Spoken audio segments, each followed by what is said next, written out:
All right, so in the last video, we finished up with you doing these examples on your own, and we can notice that in all of these examples, the second difference is the only thing that is actually constant. So that first difference was changing for each one, but the second difference was always constant.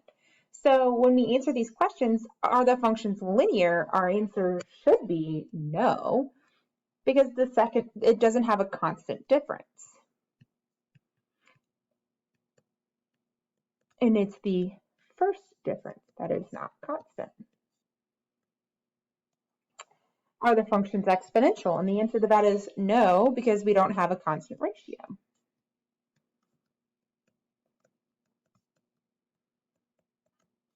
So the question is, if it's not linear, it's not exponential, then what do we have? We know that it is a function because there's a rule that assigns one output for every input.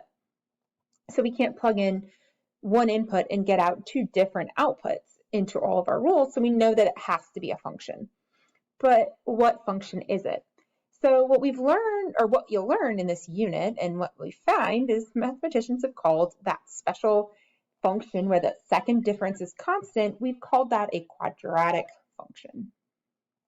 And in this lesson, we've seen that in two different ways. When we looked in our table, we found our second difference that is constant, and that was here. And then in the previous videos,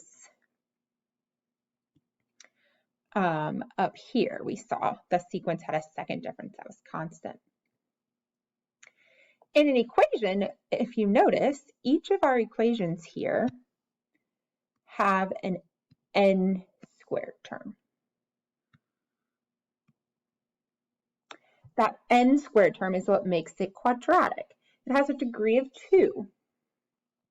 So in order for an equation to be quadratic, it needs to have an x squared term.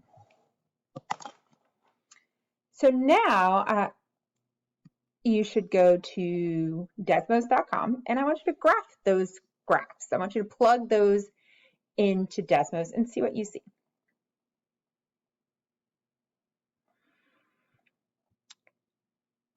What you should have come up with was 6 graphs that looked something like this.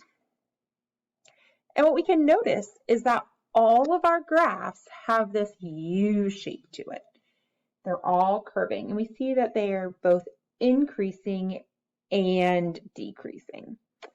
And that is a special difference between linear and exponential versus quadratic. A quadratic function we'll now see can both increase and decrease.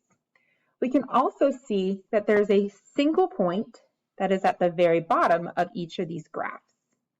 Later on in this unit, we'll start to see these graphs take different shapes, but what we will see is that they will all have this general U shape to it, and then a single point that is either the highest point or the lowest point. And they will always both increase and decrease. And that's the big thing to take away from these 6 graphs.